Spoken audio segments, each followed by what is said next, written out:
음, 반갑습니다. 새해가 됐네요. 아, 새해 다들 잘 먹고 잘들 사세요. 아이고, 이거 할래니 좀 이거 깝깝하네. 저번에 40페이지짜리가 보니까 한 1시간 정도 걸리더만. 이거 보니까 이거 80페이지 정도 되는데 그러면 이거 2시간 걸린다는 얘기인데 한 방에 이거 쭉 갈 수 있을까요? 하는 사람도 쉽지 않고 듣는 사람도 쉽지 않을 것 같은데?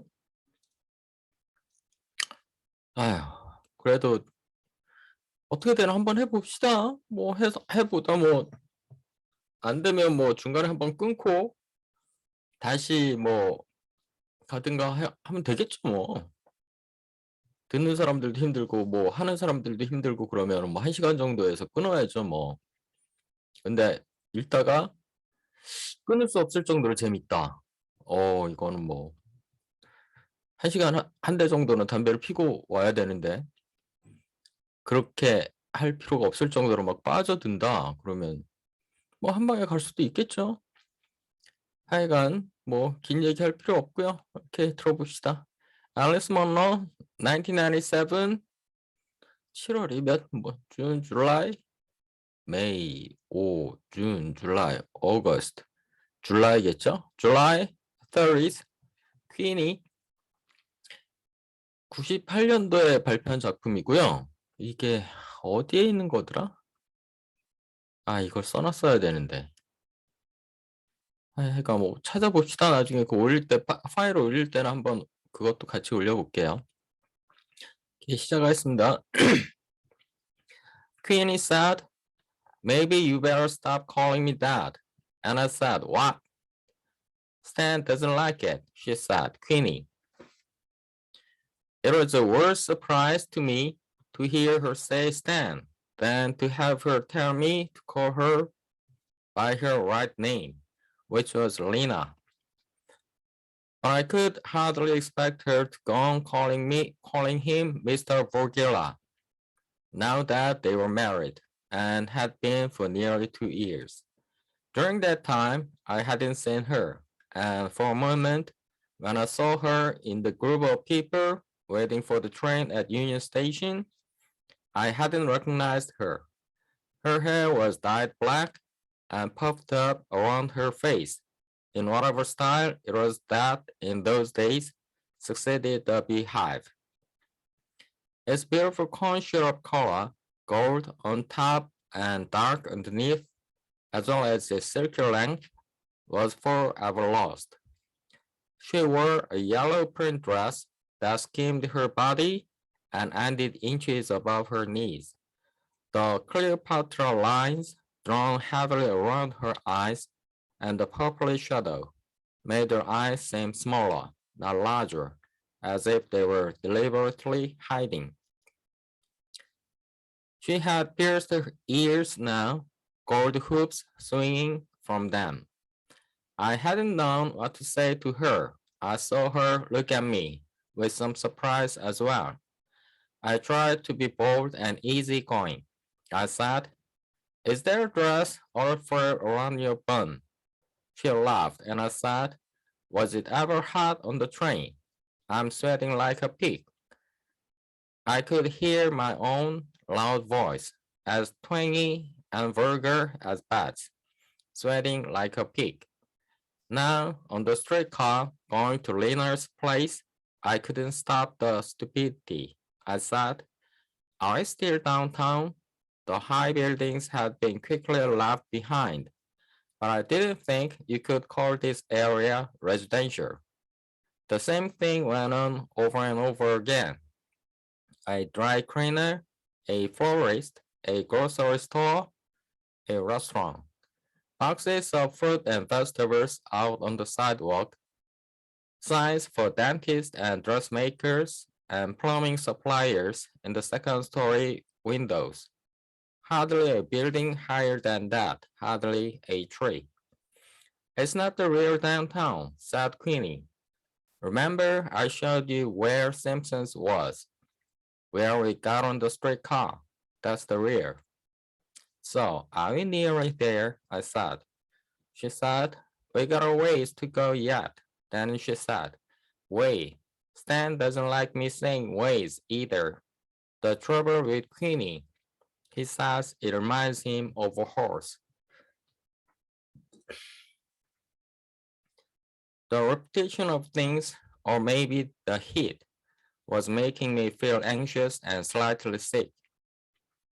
We were holding my suitcase on our knees, and only a couple of inches ahead of my fingers was a man's fat neck and bald head. Just a few black, rather long hairs grew out of his head here and there, and they made me feel like throwing up. For some reason, I thought of Mr. Vergila's teeth in the medicine cabinet. Two teeth sitting beside his razor and shaving brush, and the wooden bowl holding his possibly hairy and disgusting shaving soap. I had looked in the medicine cabinet when it wasn't any of my business, and I brought Queenie in and showed her. I know, she said.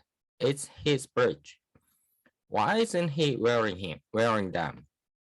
He is. He is wearing his others.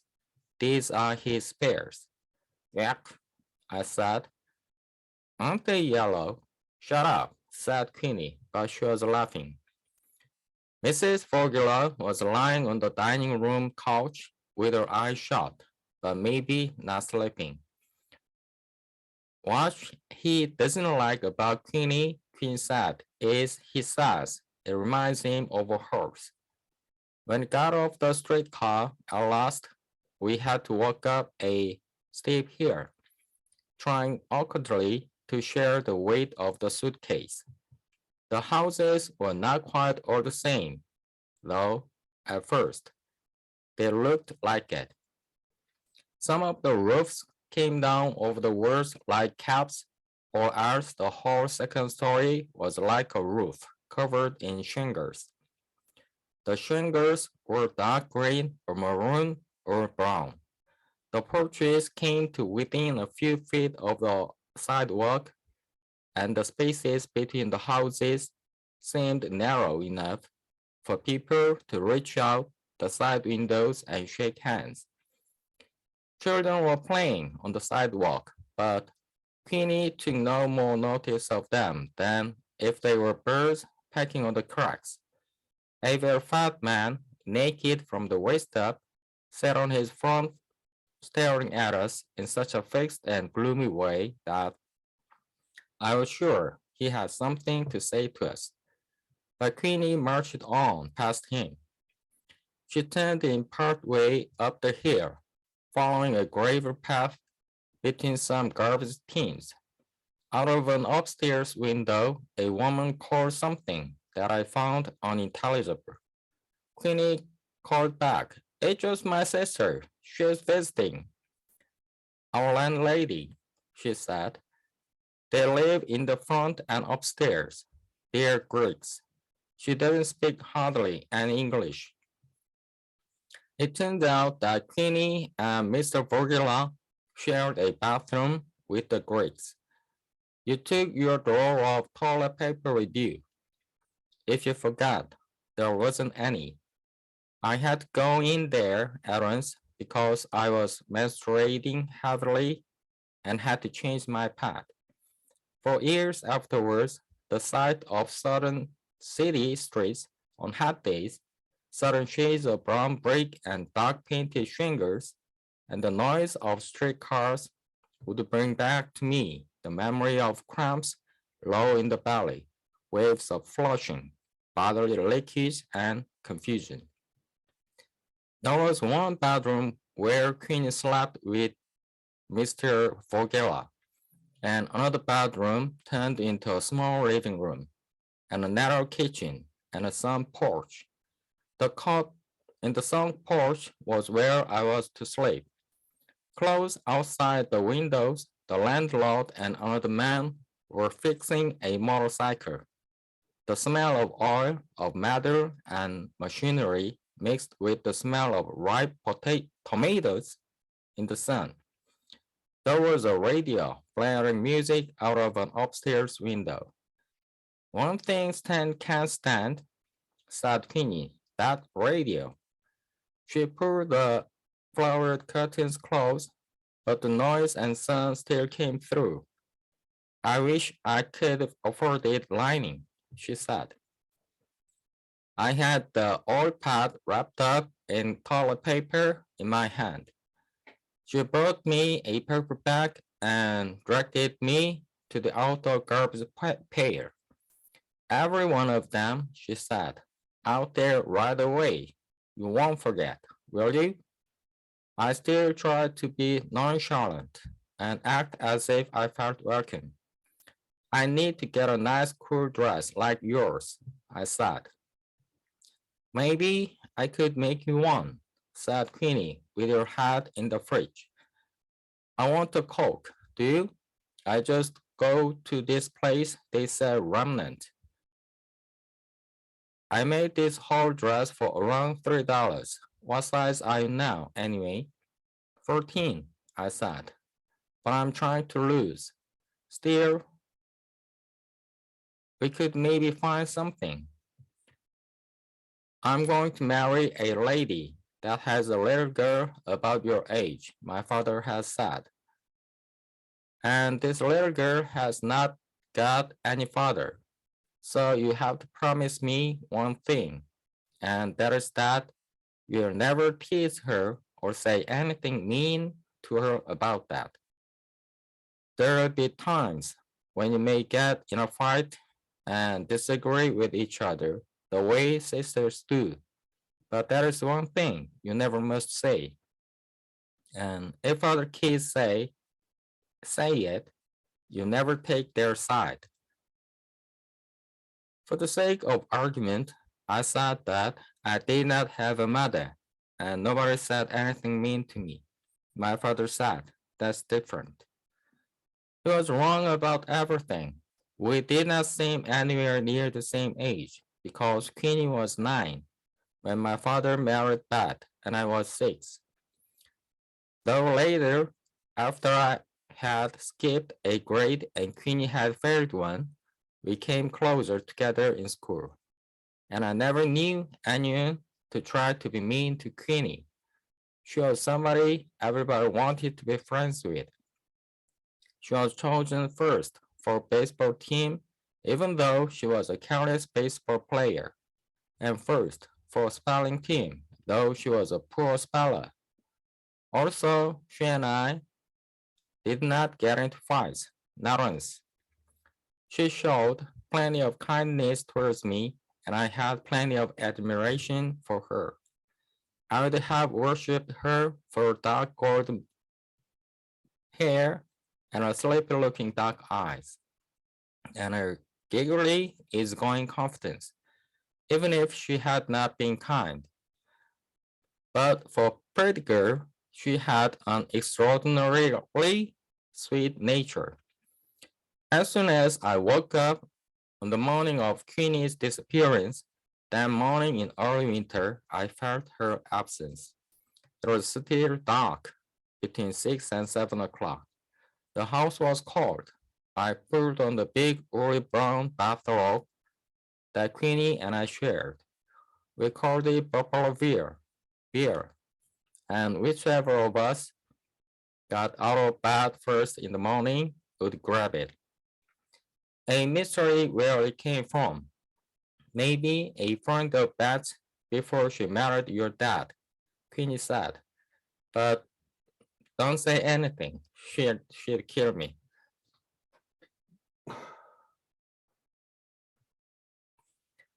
Her bed was empty and she wasn't in the bathroom. I went down the stairs, not turning any lights on, not wanting to wake Beth. I looked out the little window in the front door. The hard pavement, the sidewalk, and the flat grass in the front yard all glittering with frost. The snow was late. I turned up the whole thermostat and the furnace rolled over in the dark. gave its reliable growl. We had just got the oil furnace, and my father said he still woke up at 5 every morning, thinking it was time to go down to the cellar and build up the fire.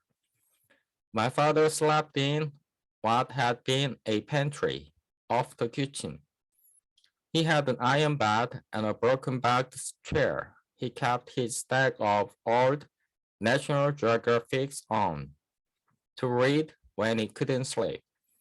He turned the ceiling light off and on by a cord tied to a bed frame.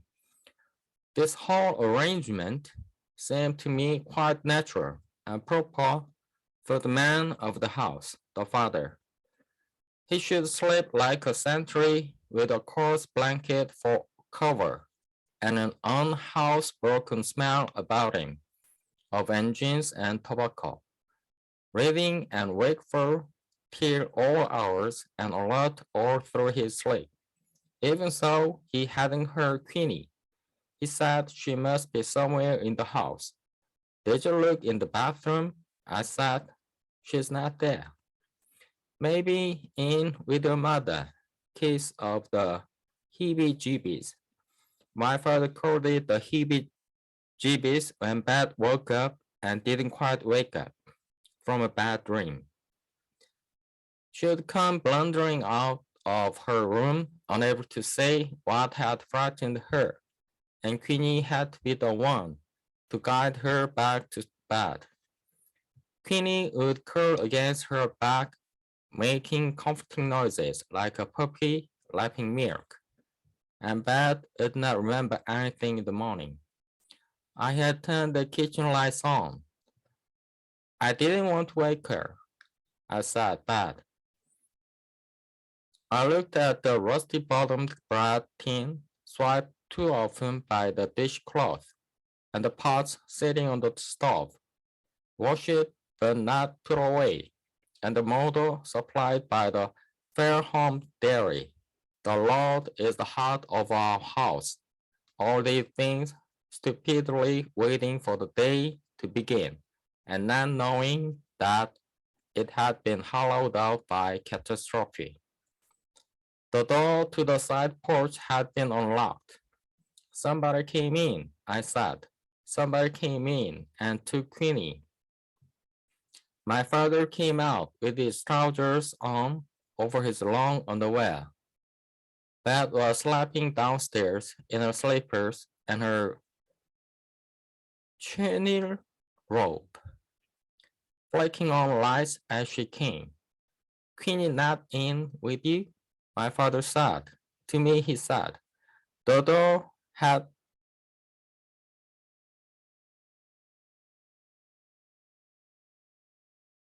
to be unlocked from the inside.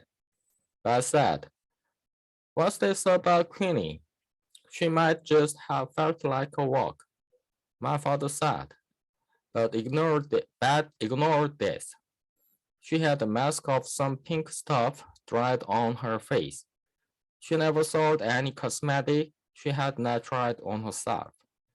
You get over to Vorgila's, she said to me. She might have thought of something she was supposed to do over there.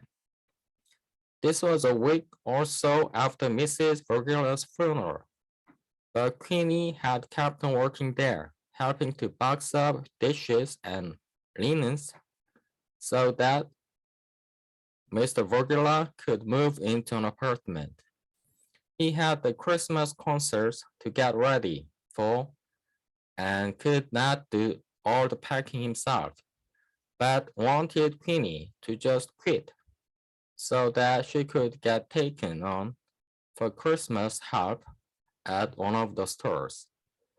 I put on my father's rubber boots that were by the door instead of going upstairs for my shoes. I stumbled across the yard to the Vorgila's porch and rang the bell. It was a chime that seemed to proclaim the musicality of the household.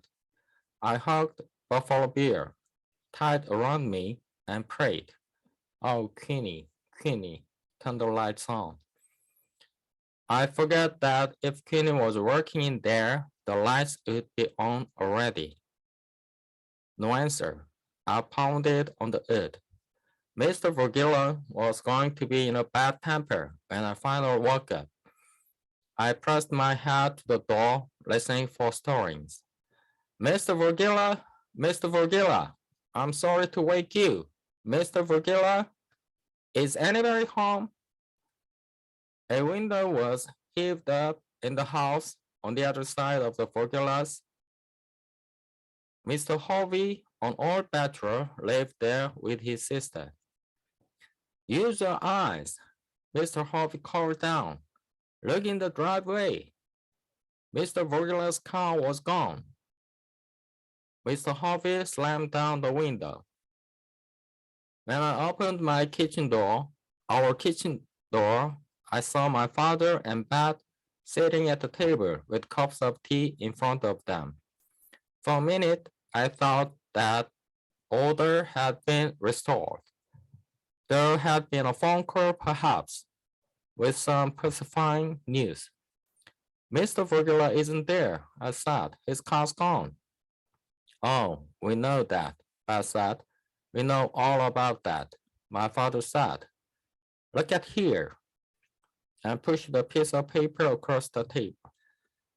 I'm going to marry Mr. Vergilla, he said. Yours truly, Queenie. What?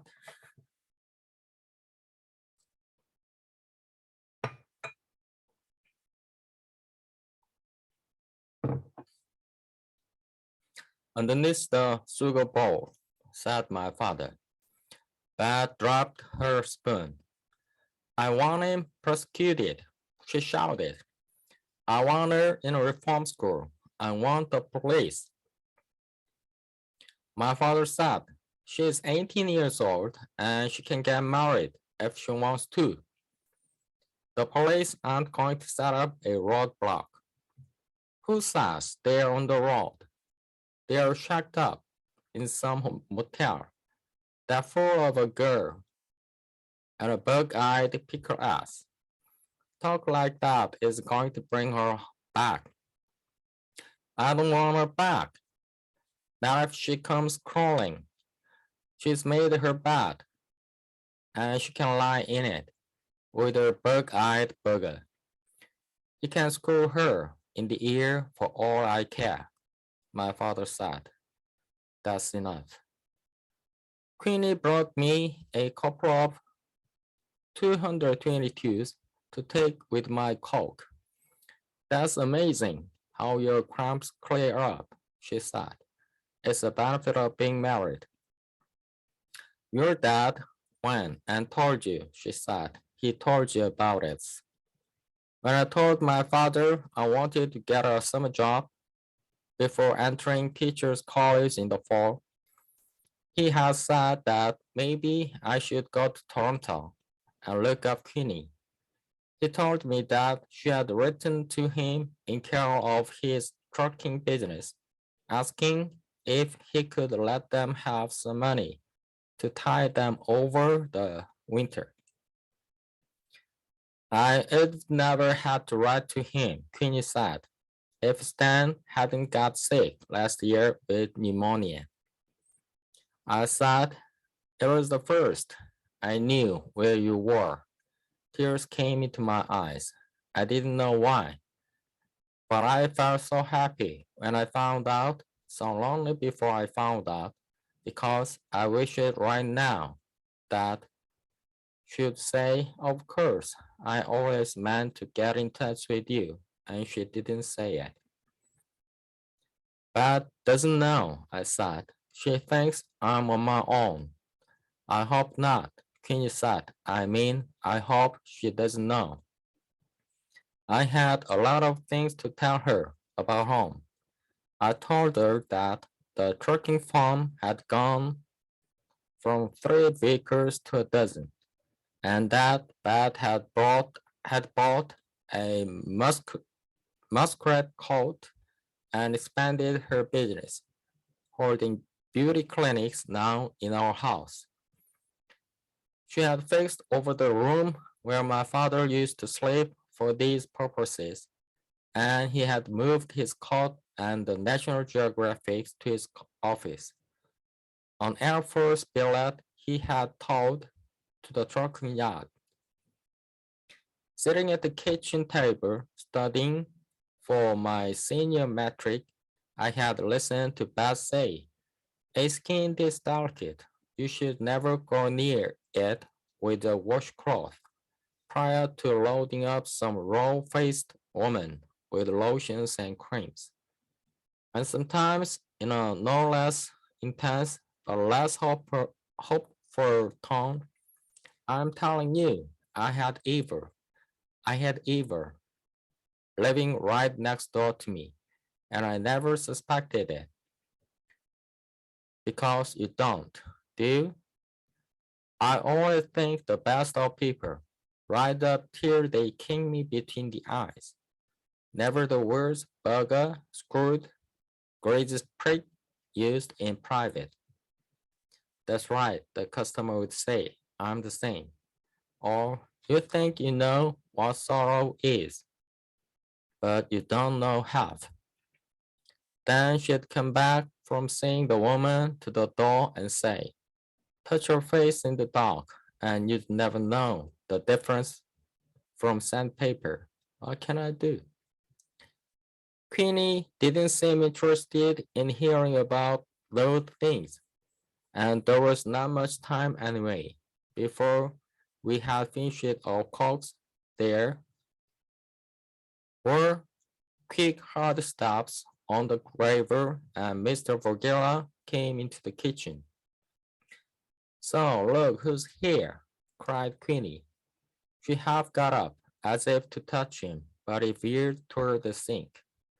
Her voice was full of such laughing surprise that I wondered if he had been told anything about my letter or the fact that I was on my way. "It's Chrissy," she said. "So I see," said Mr. Vogela. "You must like hot weather, Chrissy. If you come to Toronto in the summer."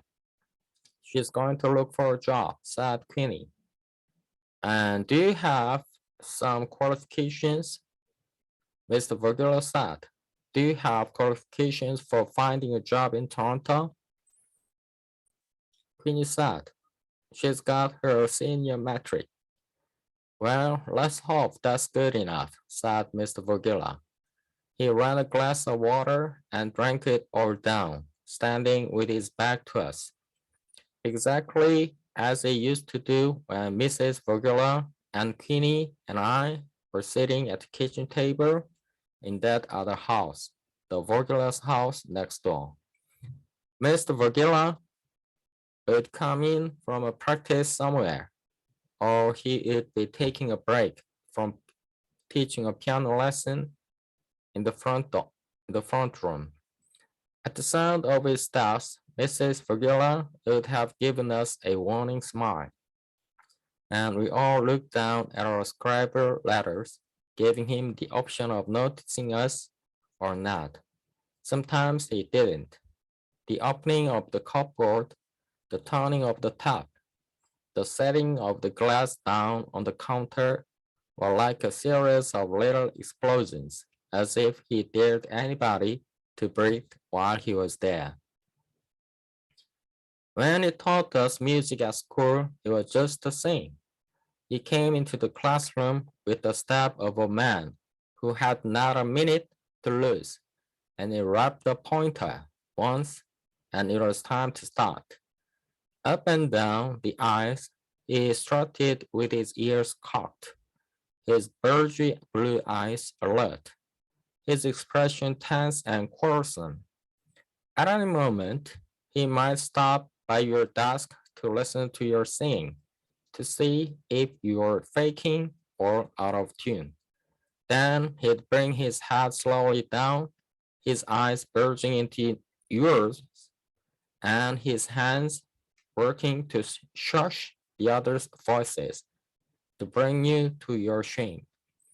And the word was that he was just as much a dictator with his various choirs and glee clubs. Yet he was a favorite with his singers, particularly with ladies. They needed him things at Christmas, socks and mufflers and meat to keep him warm on his trips between school and choir and choir. When Queenie had the run of the house, after Mrs. Vorgilla got too sick to manage, she fished out of a drawer a needed object that she flapped in front of my face. It had arrived without the name of its donor. It's a Peter heater, Queenie said. Mrs. Virgil said, don't show it to him. He would just get mad. Don't you know what a Peter heater is? I said. Ugh. It's just a joke, she said. Both Queenie and Mr. Virgila had to go out to work in the evenings.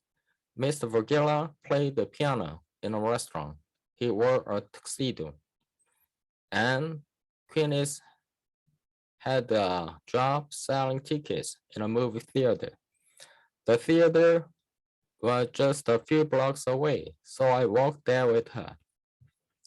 And when I saw her sitting in the ticket booth, I understood that the makeup and the dyed puffed hair and the hoop earrings were not so strange after all. Queenie looked like some of the girls passing on the street or going in to see the movie with their boyfriends.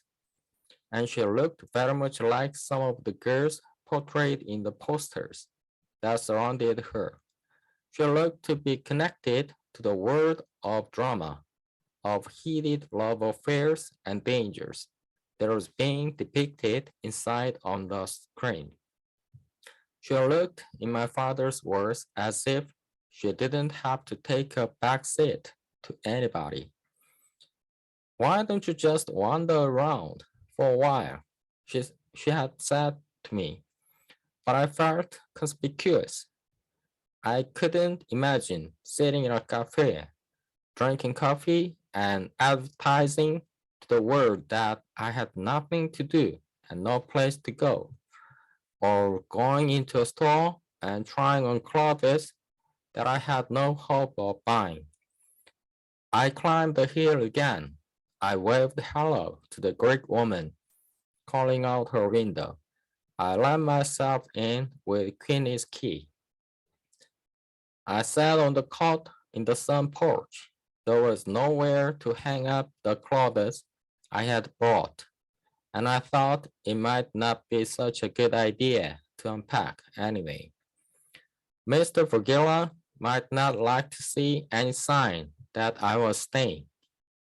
I thought that Mr. Vergilla's look had changed, just as Queenie's had, but his had not changed as hers had, in the direction of what seemed to me a heart-falling glamour and sophistication. His hair, which had been reddish gray, was now quite gray, and the expression of his face, always ready to flash with outrage at the possibility of disrespect or an inadequate performance, or just at the fact of something in his house not being where it was supposed to be, seemed now to be one of more permanent grievance, as if some insult was being offered or bad behavior going unpunished all the time in front of his eyes. I got up and walked around the apartment. You can never get a good look at the places people live in while they are there. The kitchens, the kitchen was the nicest room, though too dark. Queenie had ivy growing up around the window of the sink, and she had wooden spoons sticking up out of a pretty handleless mug, just the way Mrs. Vogela used to have them. The living room had the piano in it, the same piano that had been in the other living room. There was one armchair and a bookshelf made with bricks and planks and a record player and a lot of records sitting on the floor. No television, no walled rocking chairs or tapestry curtains. Not even the floor lamp with the Japanese scenes on its party shade. Yet all these things had been moved to Toronto on a snowy day. I had been home at lunchtime and had seen the moving truck that couldn't move from the front door.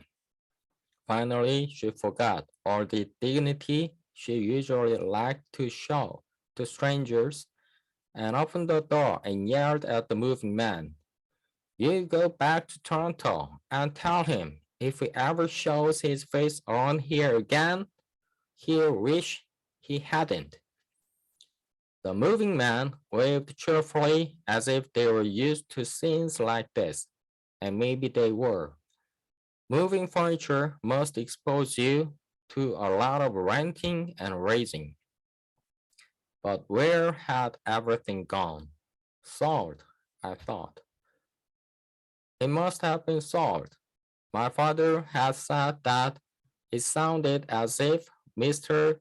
Vogela was having a hard time getting going down in Toronto in his line of work. And Queenie had said something about getting behind. She would never have written to my father if they hadn't gotten behind. They must have sold the furniture before she wrote. On the bookshelf, I saw the Encyclopedia of Music and the word companion to opera and the lives of the great composers. Also, the large, thin book with the beautiful cover, the Rubaiyat of Omar Khayyam that Mrs. Vogela often had beside her couch. There was another book with a similarly decorated cover whose exact title I don't remember. Something in the title made me think I might like it. The word flowered or perfumed. I opened it up and I can remember well enough the sentence I read. The young odalisques in the harem were also instructed in the exquisite use of their fingernails. Something close to that, at any rate. I was not sure what an odalisque was, but the word harem, why not harem, gave me a clue, and I had to read on to find out what they were taught to do with their fingernails. I read on and on, maybe for an hour, and then let the book fall to the floor. I had feelings of excitement and disgust and disbelief. Was this the sort of thing that really grown-up people took an interest in? Even the design of the cover, the pretty vines all curved and twisted, seemed slightly hostile and mocking. I picked the book up to put it back in its place and it fell open to show the names on the fly leaf, Stan and Marigold Vergila, in a feminine handwriting, Stan and Marigold. I thought of Mrs. Vergila's high white forehead and tight little gray-black curls, her pearl-button earrings and blouses that tied with a bow at the neck. She was taller by quite a bit than Mr. Vergila, and people thought that was why they did not go out together. But it was really because she got out of breath.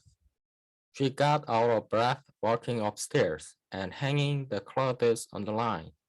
And finally, she got out of breath even sitting at the table playing Scrabble. At first, my father would not let us take any money for fetching her groceries or hanging up her washing. He said it was only knavery. Beth said she thought she'd try laying around and see if people would come and wait on her for nothing. Then Mr. Vorgilla came over and negotiated for Queenie to go and work for them. Queenie wanted to go because she had failed her year at high school and didn't want to repeat it. At last, Beth said all right, but told her she was not to do any nursing. If it's too cheap to hire a nurse, that's not your lookout. Queenie said that Mr. Vorgilla plowed the piers every morning and gave Mrs. Vorgilla a sponge bath every evening. He even tried to wash her sheets in the bathtub as if there was not such a thing as a washing machine in the house. I thought of the times when we would be playing Scrabble in the kitchen and Mr. Vorgilla, after drinking his glass of water, would put a hand on Mrs. Vorgilla's shoulder and sigh as if he had come back from a long, wearying journey. Hello, Pat, he would say. Mrs. Vorgilla would duck her head to give his hand a dry kiss. Hello, Pat, she would say. Then he would look at us, at Queenie and me, as if our presence did not absolutely offend him. Hello, you too. Later on, Queenie and I would giggle in our baths in the dark. Good night, Pat. Good night, Pat. I wish that we could go back to that time. Except for going to the bathroom in the morning and sneaking out to put my pad in the garbage pail, I sat on my made-up cot in the sun porch until Mr. Vorgilla was out of the house. I was afraid he might not have any place to go, but apparently he did.